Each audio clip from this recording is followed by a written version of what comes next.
Isang magandang araw mga kanegosyo at mga kusina. Ngayon ay magluluto tayo ng isang patok na meriendang Pinoy sa madaling kita at sa murang puhunan.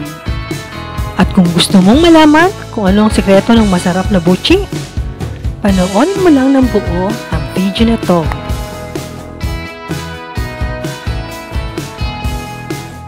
Handa na ba kayo? So tara na, umpisahan na natin! Ito na mga sangkap na ating kakailanganin. Nilagang kamote, ang gamit ko ay yung kulay violet na talaga. Kung wala, pwede naman ang dilaw at saka puti. Isang lata ng ubi condense para makagawa ng instant kamoteng ubi halaya. At para naman sa dough, kailangan natin ng malagkit na bigas or glutinous rice, mashed na sweet potato, asukal,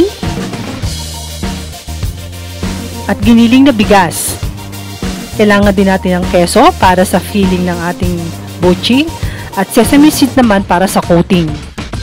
At para sa dough, pagsamasamahin lang yung glutinous rice flour, asukal, at rice flour. Haluin lang mabuti. Isunod na rin yung kamote.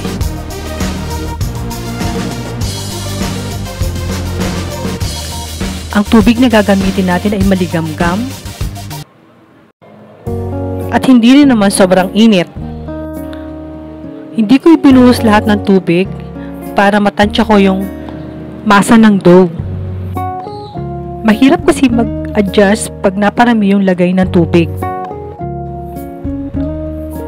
Masahin lang to ng mga 3 minuto hanggang sa kuminis yung dough. Ang exact measurement ay nasa last part ng video na to, so keep on watching.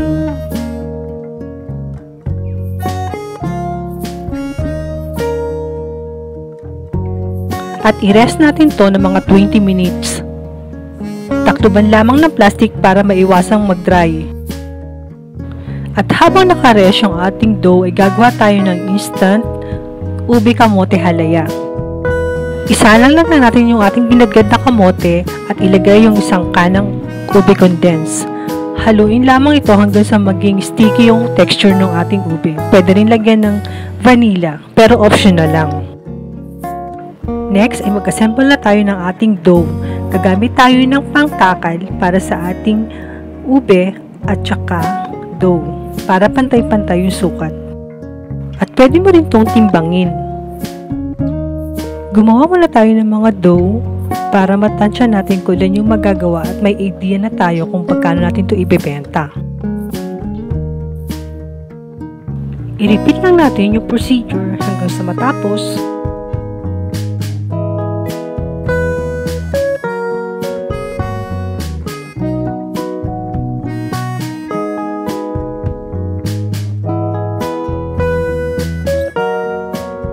Pagkatapos mag-roll na dough, huwag kalimutan lagyan ng cover para maiwasan ang mag-dry.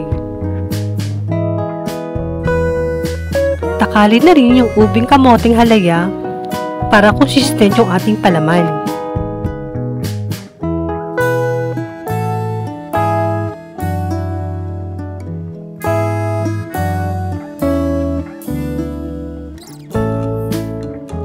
Next ay mag-assemble na tayo. I-press lang yung dough. Ilagay yung ubi halaya. I-press sa gitna. At ilagay na yung cheese.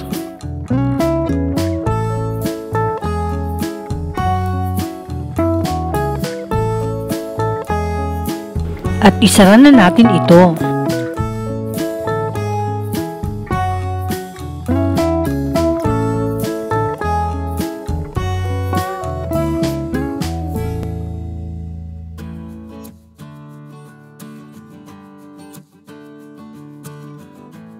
At basahin lang ito ng konti sa konting tubig na may harina at pagulungin sa sesame seed. I-repeat lang natin yung procedure hanggang sa matapos.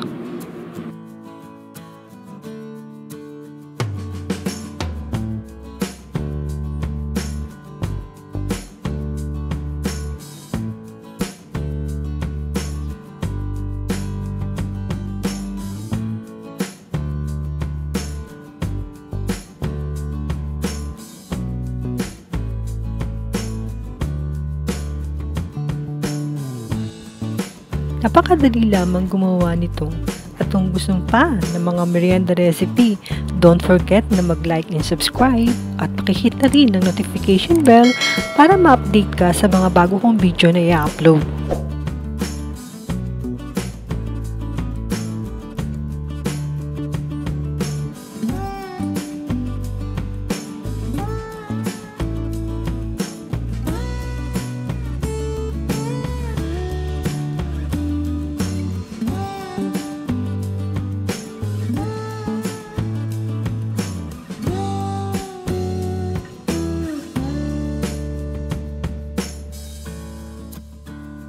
Ayan, nakagawa na tayo ng ilang piraso.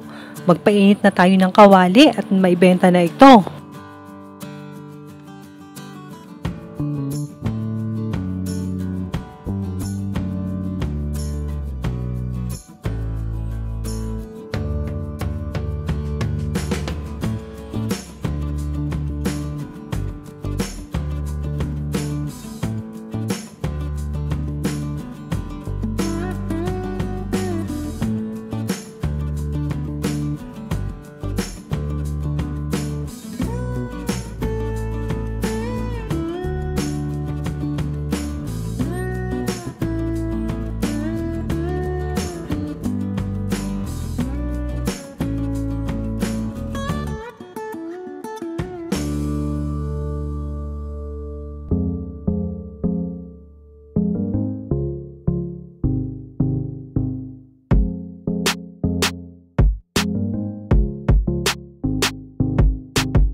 Naluto na at naubos na yung unang batch.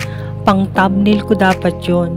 So gagawa ulit ako ng panibagong batch para may magamit ako mamaya. So madalian lang to. Hindi na ako nag-gloves kasi matatagalan pa. Pwede naman pagka-roll natin, diretso na to sa kawali.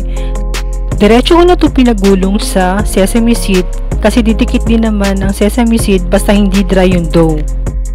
Kaya mahalaga na nilalagyan natin ng cover yung dough pagkatapos nating i-roll para hindi siya natutuyo. O ayan mga kusina, may idea na ba kayo na imaidagdag to sa inyong negosyo recipe or merienda recipe?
ito na ang ating finished product. Titikman ko lang muna bago ko magpaalam. Don't forget to subscribe. So yummy at cheesy mga kakusina. Hanggang dito na lang po. Salamat sa panonood. Hanggang sa muli.